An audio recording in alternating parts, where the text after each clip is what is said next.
నమస్తే అండి సార్ నమస్తే. ఆంధ్రప్రదేశ్లో నాదెండ్ల మనోహర్ గారు ఈ మధ్య వార్తల్లో నిలుస్తున్నారు. ఆయన చేసే పనులు కానీ ఎలా అనిపిస్తున్నాయి సార్? జనసేన పార్టీకి ట్రబుల్ షూటర్ అతను. ఆయన బ్రహ్మాండంగా పరిపాలన ఆయన బాగుంది. ప్రతి దాంట్లో ఇన్వాల్వ్ అవుతున్నారు. ఎక్కడ ఏది జరిగినా టక్మని డైరెక్ట్గా అటాక్ చేస్తున్నారు. నిజంగా జనసేన పార్టీలో అతను ఉండడం అనేది జనసేన పార్టీకి చాలా బలం. అధికారులు ఈయన వల్ల పెద్ద తలనొప్పి ఉందనే వార్తలు కూడా వస్తున్నాయి. మరి నిజాయితీ పరుని చూస్తే అధికారులకు చిరాకే. నిజాయితీ పరుడైన నాయకుడిని చూస్తే పవన్ కళ్యాణ్ అయినా మనోహర్ గారిని అయినా చిరాకు పడతారు. ఎందుకంటే అక్కడ దోసుకోవడానికి అవకాశం ఉండదు కాబట్టి. వీళ్ళుంటూ దోసుకుంటారా? దోసుకోలేరు కదా. కాబట్టే అధికారులు చిరాకు. మెయిన్ అధికారులే కదా దొంగలు. ఇప్పుడు గతంలో నాదెండ్ల మనోహర్ గారే జనసేనకి పెద్ద శత్రువు అన్నట్టుగా మాట్లాడారు. మరి ఇవాళ పరిస్థితి చూస్తే ఎలా అనిపిస్తుంది రెండింటికి? ఎవడో గిట్టనవాడు శత్రువు అనుకున్నాడేమో. నాదెండ్ల మనోహర్ గారు పవన్ కళ్యాణ్ గారిని ఎంతో ప్రేమించారంటే ఆ ప్రేమే ఆయనతో పాటు ఉండి ఇంత దూరం జనసేన పార్టీ ఇంత బలంగా నిలబడ్డానికి కారణం కూడా ఆయన నాదెండ్ల మనోహర్ గారే. ఎవరో అనుకున్నారు, అప్పట్లో అన్నారు ఈ చౌదరి కదా ఆయన కాపాడు. ఈ ఇచ్చే కుల రాజకీయమే ఆంధ్రాలో ఈ దరిద్రం. ఓకే, ఇక రానున్న రోజుల్లో మరి ఎవరైనా నాదెండ్ల మనోహర్ గారిని ఇన్స్పిరేషన్గా తీసుకుని ఆయనలాగా పనిచేయడం మరి తీసుకుంటే బాగుంటుంది అంటారా?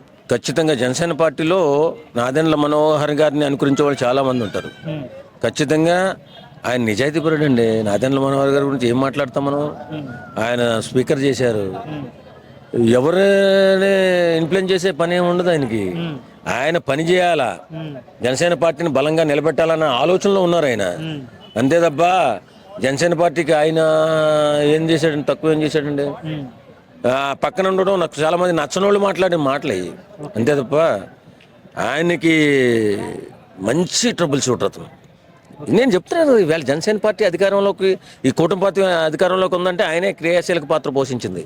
ఆయన ఏమన్నా అంటే ఆడు గిట్టనవాడే. ఓకే, ఇప్పుడు ప్రజెంట్ ఆయన చేసినటువంటి మంచి పనులు, క్షేత్రస్థాయిలో ఇంటింటికి వెళ్ళటం, అందరికి అమ్మ అది నీ పరిస్థితి ఏంటి తెలుసుకోవటము, వెంటనే అధికారులు నిలదీయడం, ఇవన్నీ చూసినప్పుడు మీకు ఎలా అనిపించింది పర్సనల్గా? నాకు పర్సనల్గా చాలా హ్యాపీ అనిపించింది. ఎందుకంటే కేతిరెడ్డి గారు కూడా ఆయన నియోజకవర్గంలో మన వైఎస్ఆర్సీపీ పార్టీ ఉన్నప్పుడు కేతిరెడ్డి గారు కూడా అలా చేశారు.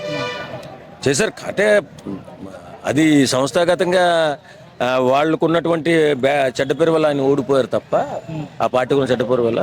వాస్తవం కేతిరెడ్డి గారు కూడా బాగా చేశారు. ఆ కోవకు చెందినవాడే అయినప్పటికీ ఇది ఈయన ఇంకా ఫాస్ట్గా పరిగెత్తుతున్నాడు.